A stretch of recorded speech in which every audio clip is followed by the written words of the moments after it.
આજે 15મી ઓગસ્ટે દેશ 78મો સ્વતંત્રતા દિવસ ઉજવી રહ્યો છે તો વડાપ્રધાન નરેન્દ્ર મોદીએ 11મી વખત લાલ કિલ્લા પરથી તિરંગો ફરકાવ્યો છે।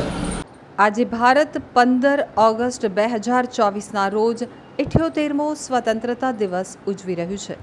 આજે દેશભક્તિ સાથે જોડાયેલા ઘણા કાર્યક્રમોનું આયોજન કરવામાં આવ્યું છે તો વડાપ્રધાન નરેન્દ્ર મોદી લાલ કિલ્લા ઉપર પહોંચી ગયા છે। તેઓએ અહીં ગાર્ડ ઓફ ઓનરનું નિરીક્ષણ કર્યું હતું। ત્યારબાદ પીએમ મોદીએ તિરંગો ફરકાવ્યો હતો। પીએમ મોદી રાજઘાટ પહોંચ્યા હતા।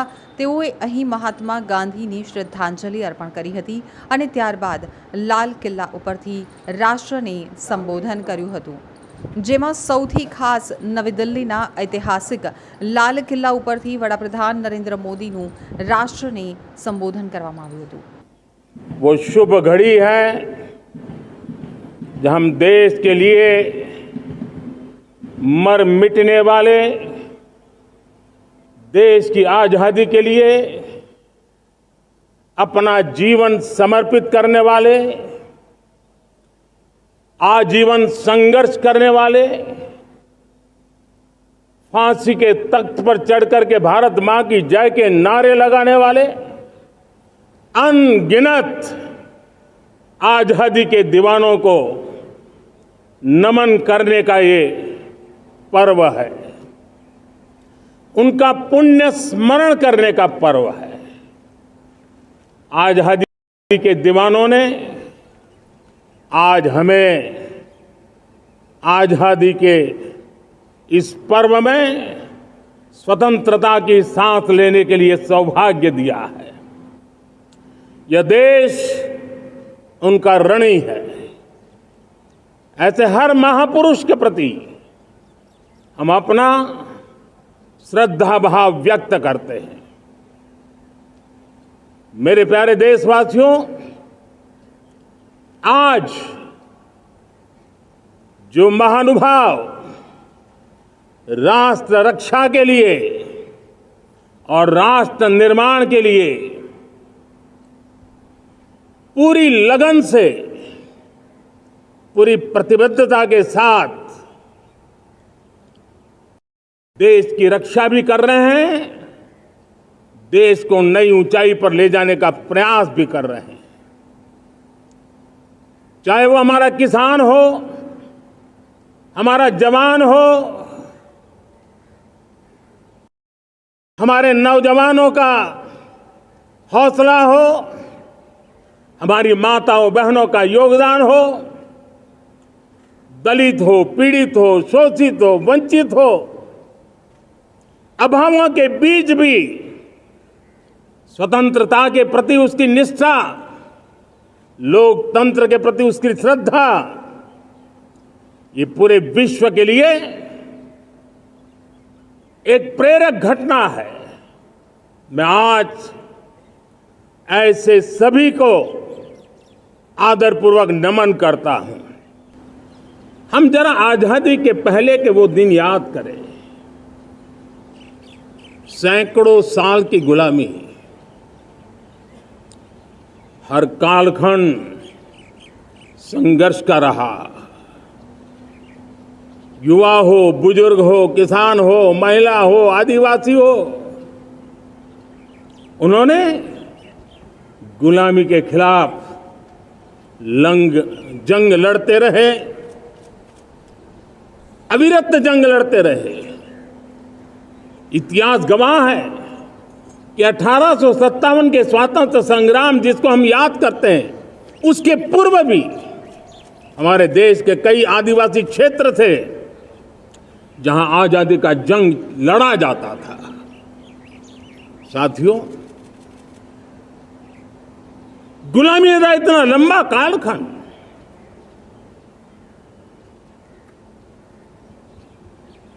जुल्मी शासक, अपरंपार यातनाएं, सामान्य से सामान्य मानवीयों का विश्वास तोड़ने की हर तरकीबें, उसके बावजूद भी उस समय की जनसंख्या के हिसाब से करीब 40 करोड़ देशवासी आजादी के पूर्व 40 करोड़ देशवासियों ने वो जज्बा दिखाया, वो सामर्थ्य दिखाया, वो एक सपना लेकर के चले, एक संकल्प लेकर के चलते रहे, जूझते रहे। एक ही स्वर था, वंदे मातरम। एक ही सपना था, भारत की आजादी का। 40 करोड़ देशवासियों ने, और हमें गर्व है कि हमारी रगों में उन्हीं का खून है। वो हमारे पूर्वज थे। सिर्फ 40 करोड़ लोगों ने दुनिया की महासत्ता को उखाड़ करके फेंक दिया था, गुलामी की जंजीरों को तोड़ दिया था। अगर हमारे पूर्वज, जिनका खून हमारी रगों में है, आज हम तो 140 करोड़ है।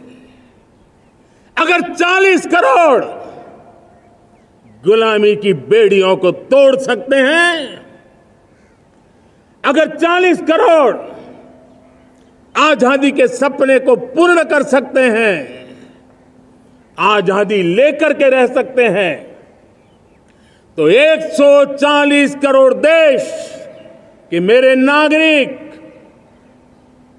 140 करोड़ मेरे परिवारजन अगर संकल्प लेकर के चल पड़ते हैं, एक दिशा निर्धारित करके चल पड़ते हैं, कदम से कदम मिलाकर, कंधे से कंधा मिलाकर अगर चल पड़ते हैं, तो चुनौतियां कितनी भी क्यों ना हो, अभाव की मात्रा कितनी ही तीव्र क्यों ना हो, संसाधनों के लिए जूझने की नौबत हो, तो भी हर चुनौती को पार करते हुए हम समृद्ध भारत बना सकते हैं। हम 2047 विकसित भारत का लक्ष्य प्राप्त कर सकते हैं। अगर 40 करोड़ देशवासी अपने पुरुषार्थ से, अपने समर्पण से, अपने त्याग से, अपने बलिदान से आजादी दे सकते हैं, आजाद भारत बना सकते हैं, तो 140 करोड़ देशवासी उसी भाव से સમૃદ્ધ ભારત भी बना सकते हैं। પીએમ મોદીએ જણાવ્યું કે આજે દેશ આકાંક્ષાઓથી ભરેલો છે। અમારો પ્રયાસ દરેક સેક્ટરમાં કામની ઝડપ વધારવાનો છે। પહેલાં આપણે સેક્ટરમાં નવી તકો ઊભી કરીએ, બીજું બંધારણમાં ફેરફાર કરો અને નાગરિકોની સુવિધાઓ પર ध्यान આપો। આજે સમાજ પોતે શ્રદ્ધાથી ભરેલો છે। અમે જુસ્સા સાથે આગળ વધી રહ્યા છીએ। અમે માથાદીઠ આવક બમણી કરવામાં સફળ થયા છીએ। પીએમ મોદીએ જણાવ્યું કે વિદેશી મુદ્રા ભંડારમાં વધારો થયો છે। પીએમ મોદીએ લાલ કિલ્લા ઉપરથી મોટી જાહેરાત કરી છે। તેમણે જણાવ્યું છે કે અમે નક્કી કર્યું છે કે આગામી 5 વર્ષમાં મેડિકલ ક્ષેત્રમાં 75,000 સીટો વધારવામાં આવશે। રિસર્ચ ઉપર સતત ભાર મૂકવો જોઈએ। રિસર્ચ ફાઉન્ડેશન આ કામ કરી રહ્યું છે। સંશોધન માટે અમે બજેટમાં 1 લાખ કરોડ રૂપિયા આપ્યા છે। આપણા દેશના બાળકો મેડિકલ એજ્યુકેશન માટે વિદેશ ભણવા જાય છે। આપણે એવા દેશોમાં જઈ રહ્યા છીએ જેના વિશે વિચારીને આશ્ચર્ય થાય છે। અમે 10 વર્ષમાં મેડિકલ સીટોની સંખ્યા લગભગ 1 લાખ સુધી વધારી છે। આગામી 5 વર્ષમાં મેડિકલ લાઇનમાં 75,000 નવી બેઠકો વધારવામાં આવશે। वैसा कहा मैंने, बड़े बहुत ज्यादातर मध्यम वर्गीय परिवार के, उनके लाखों करोड़ों रुपए खर्च हो जाते हैं, और तब जाकर के हमने पिछले 10 साल में मेडिकल सीटों को करीब करीब 1 लाख कर दिया। आज मैं करीब 25,000 युवा हर साल विदेश में मेडिकल एजुकेशन के लिए जाते हैं, और ऐसे ऐसे देश में जाना पड़ रहा है, कभी कभी तो मैं सुनता हूं तो हैरान हो जाता हूं। और इसलिए हमने तय किया है कि अगले 5 साल में मेडिकल लाइन में 75,000 नई सीटें बनाई जाएगी। मेरे प्यारे देशवासियों, विकसित भारत 2047 वो स्वस्थ भारत भी होना चाहिए, और जब स्वस्थ भारत हो तो आज जो बच्चे हैं उनके पोषण पर आज से ही ध्यान देने की जरूरत है। और इसलिए हमने विकसित भारत की जो पहली पीढ़ी है उनकी तरफ विशेष ध्यान दे करके हमने पोषण का एक अभियान चलाया है। हमने राष्ट्रीय पोषण मिशन शुरू किया है। पोषण को हमने प्राथमिकता दी है।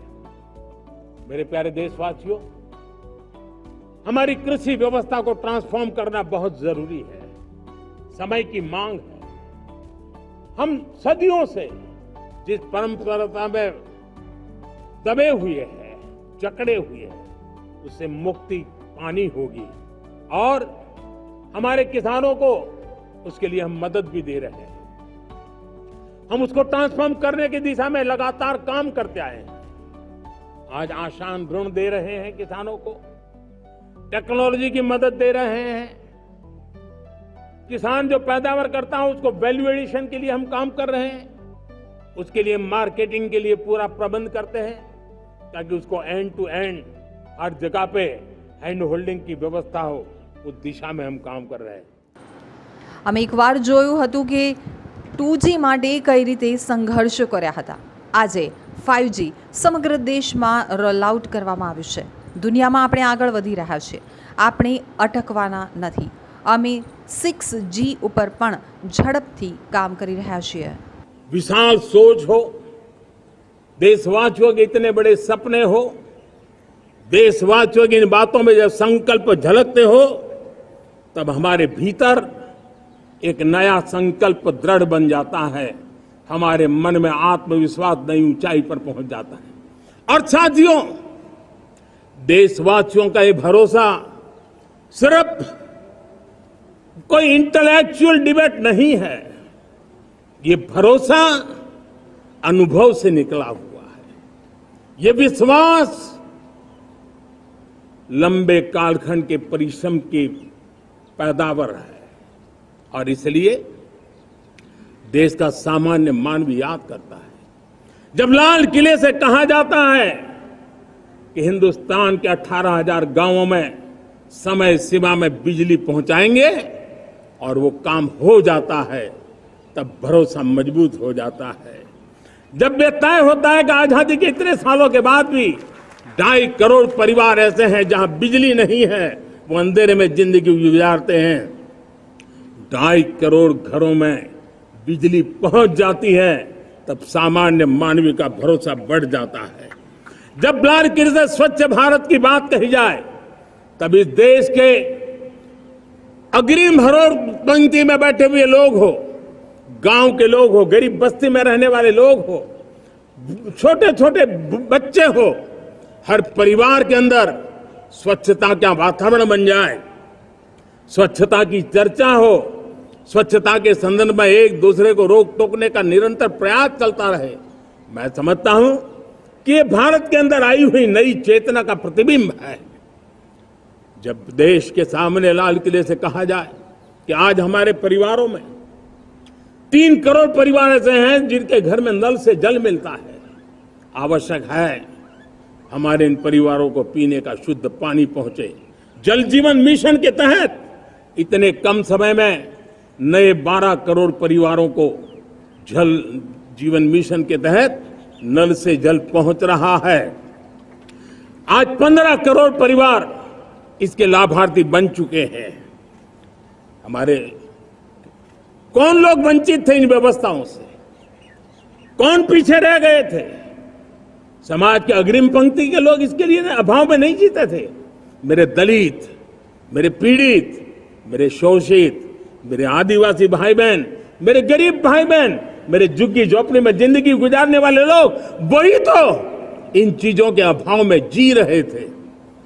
हमने अनेक ऐसे प्राथमिक आवश्यकताओं की पूर्ति के लिए जो प्रयास किया और उसका परिणाम हमारे इन सारे समाज के बंधुओं को मिला है। हमने वोकल फॉर लोकल का मंत्र दिया। आज मुझे खुशी है कि वोकल फॉर लोकल ने अर्थतंत्र के लिए एक नया मंत्र बन गया है। हर डिस्ट्रिक्ट अपनी पैदावार के लिए गर्व करने लगा है। 1 डिस्ट्रिक्ट 1 प्रोडक्ट का माहौल बना है। अब 1 डिस्ट्रिक्ट 1 प्रोडक्ट को 1 डिस्ट्रिक्ट का 1 प्रोडक्ट एक्सपोर्ट कैसे हो, उस दिशा में हर जिले सोचने लगे हैं। रिन्यूएबल एनर्जी का संकल्प लिया था। G20 समूह के देशों ने जितना किया है उससे ज्यादा भारत ने किया है और भारत ने ऊर्जा के क्षेत्र में आत्मनिर्भर बनने के लिए, ग्लोबल वार्मिंग की चिंताओं से मुक्ति पाने के लिए हमने काम किया है।